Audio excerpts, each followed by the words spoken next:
There's no safe like Simply Safe. Thank you all for joining me. We've got a lot of work to get done in a short amount of time today. Really been wanting to get out a update on this project here. I have done a lot of work since I've shown the last bit of progress. As you can see, all of it's kind of occurring on the upstairs of the main part of the building. This is what I refer to as the main part of the building because that's what I started with.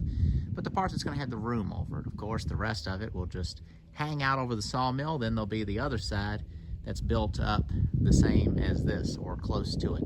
But I've put up some of the metal. I've gone up in here and put some of the poplar siding, and now I'm doing the decking on top. Let's kind of run up there real quick and I'll show you some stuff and then we'll jump right in. So up here in the inside, you can see it looks very different. First thing I did, and I don't think I showed this in the last video, is I filled in these little wall spaces where this has been dormered up. So that's just one bat material. And then on the outside of that is the poplar siding. And I'm not even sure I've talked about that. So I'll show you a bit of that in a second. I can't really, well, let me try. Let me try to do this. I don't know if you can see it, but that is poplar bark that I peeled off of trees and then have that nailed up into those sections. And then there's going to be the window here, and that poplar bark will be on the outside of the wall there. So I had to get that done. Then I was able to put this metal on, and then that metal goes up. There's flashing. You can see flashing here. Trim will come down. This is a corner board there. So I just really wanted to kind of jump ahead to where I can move forward and make bigger looking progress for the video. A lot of this stuff's kind of nitpicky, and some of it's really hard to film. Like way up here, it's a flat roof, filming from the ground, heavy. You won't be able to see stuff good. I guess I could be filming from here with wide angle, but yeah. Let's take a better look at the poplar bark siding. So here's that, and I don't know if I've shown this or not, but I just cut down some poplar trees, milled it up into lumber for the building, and then peeled the bark off the trees. Did this in the springtime when the bark can come off. Then it was all cut into sections, dried like this with sticks between them, and then squared up and cut to length just to where it would all work out kind of nicely. So it's a very interesting material that I think will be long lasting. And I put it up there with staple gun, as in like a 1/4 inch staples. Let me go up there and I'll show you that up close. Also, this is how I've been kind of going about some of this work. I recently got this scaffolding, got some walk boards up there so I can walk on those, make workbenches out of some. And that keeps me from having to go up and down the ladder. I just kind of lay a ladder on that slope with a 2x4 screw down to the walk boards to keep it from sliding, the ladder from sliding out. And I just worked right up into that, up under that wall. And I did that before I started putting those decking boards. So let me climb on up and show you what we got. So here's some of the bark. It's kind of curled up on me, but I just rehydrate it. But there. So it's just basically just using it like shakes. And so first thing I did is used a battery powered 1/4 inch stapler, crown stapler, staple across the top. And then I came down and you can see probably got those Maze double dipped galvanized nails nailing off the corners and then the centers of some of the longer sections. But I really like the way it looks. And then I've got this aluminum flashing kind of coming down, aluminum flashing up here, and then using the old roofing metal to roof the entire project. And then I'm gonna see how that goes. I'm gonna go and seal up all these holes like this with some of the black roofing sealant. And then I'm gonna see where I have leaks. I'll fix those. And then from there, I wanna see how good the metal kind of, like if it has spots where it's weeping through, I could go back in and fix those areas. But if I can't and it seems like a big problem, I'm gonna get that really thick, heavy roofing paint and I'll just paint the entire roof on this thing and that'll seal up any issues that it's having. Here we are looking at the roof. So you won't see any of this, of course. So all of it's just kind of run long. And then some of the boards, you know, I would kind of cut it square, start on a joist and run it and hang it off that end. And then I come back in and I filled in these spots. So this will get trimmed nice and straight with an inch overhang, and then the roofing metal will hang over 2 inches. So from the the last rafter, the end rafter, there'll be about a 3-inch overhang from that. So this won't, you know, be exposed. So that creates a nice overhang for all this. The flashing, of course, is extra protection. And then the flashing up there is for where the rafter dives through that roofing metal and sits on top of the rafter that's right under there.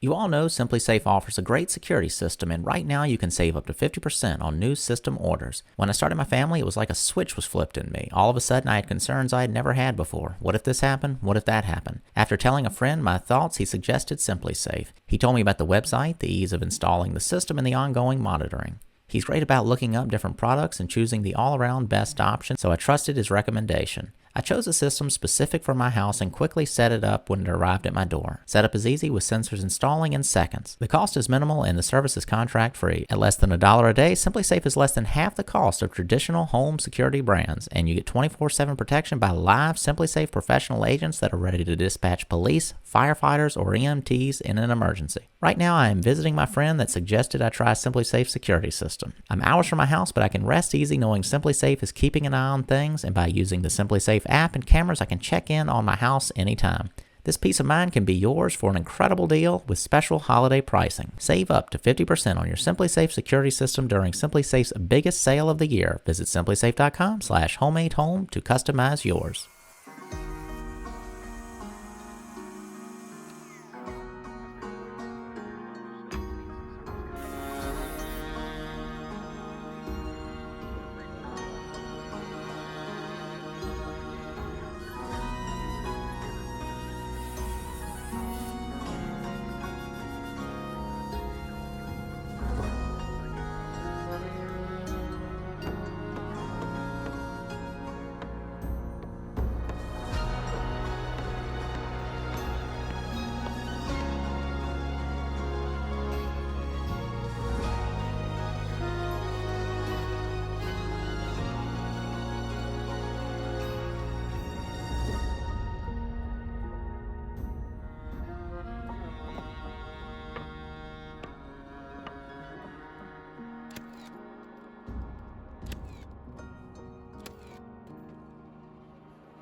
I'm all done with the trimming up here. So straight edged all these, so it's an inch overhang from the rafter. It's about an inch overhang off the eaves, off the rafter tails. Looks very nice once you trim it up. Looks kind of crazy as you're, just letting things run wild and then filling in, stuff's missing. So what I'm doing here is I didn't go all the way to the top. Got a little gap here and here, and I can always come back and trim that out just a little bit more. I don't know what kind of venting, as in a ridge vent, I'm going to do on this, but I'm leaving that little bit of a gap. There's a very small airspace in here, so just that small gap should be plenty. Then you can fill in with those baffles between the rafters, insulate up under that, and then add some sort of airflow down at the in between the rafter tails, and then you'd get some, to where condensation doesn't occur. Really not concerned too much about heat buildup. I mean, it's a little bit of a thing, but I'm not concerned about that. More just to where condensation doesn't build up in the roof, since it's vaulted like that. There's no attic space in here. There'll be paneling of some sort right against the rafters, insulation, decking, and then the roofing material. So all done here. I know there's something I'm probably missing, but I'm going to go ahead and start doing the black paper. And when I'm doing that, an explanation ahead of time, I'm going to run the black paper across, down, and up. Basically, I'm just going to do the edges. And the reason is I'm covering up the overhang. Then from there, I'll start at the bottom, and I'm going to run the synthetic roofing felt up from the bottom up. I just want to give the synthetic stuff a try. I have a roll of it. I don't have as much black. The reason I'm going for the black is to where when you see up between the cracks in these boards, it'll just be black. You're not going to see the gray or any printing that comes on the synthetic. So that's strictly for cosmetic reasons, for any sort of gaps you see. So these little small gaps there, just any gaps. Like there's gaps in some of these about 1/8 of an inch or so. So just if you look up in that, you're not going to see anything.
So I went ahead and got this underlayment up.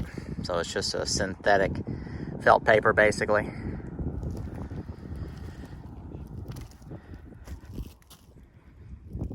Took 2 pieces up each side, and then the center piece. It's about a 4-inch overlap between the pieces. Used a combination of roofing buttons. That's the one with the little caps. Many of them as I could, and then I had to switch to some regular shingle roofing nails just to get it tacked down. But the metal will be going up very soon. But the building is dried in now. Using this stuff is nice. It's very grippy on my feet. Like once it's down. Before you nail it down, it's a little scary, just like roofing felt. But once it is on here, my boots grip it very good. Still a little uneasy. This is not the steepest roof in the world, but it's not super duper flat either, and it's tall. But that's it for now. Let me get down off the roof. Well, this equaled a shorter video, but I hope y'all enjoyed it. The building is dried in for now. Of course, the roofing metal needs to go up, but no longer is rain pouring down on the structure of this portion of the building. Of course, this is. And then over here, all I need to do is extend the purlins, fill those in, and I can put the sheet metal on there as well. And then we'll continue on with the rafters probably in the next video. The next video on this, I'll be putting up the metal, the purlins, and the rafters. So I may even get this under this whole section all the way to these posts under roof. Actually have the metal up, and then I'll be able to move the sawmill from here underneath, and that will be really nice. It's kind of going to clean up my yard a little bit, get the sawmill out from under the elements. I keep it covered up the best I can, but it's going to be a lot better under here. So thank you all for watching. Thank you to Simply Safe for sponsoring the video, and check out the link below to them, simplysafe.com/homemadehome for more information, and looking forward to more progress. So thanks for watching.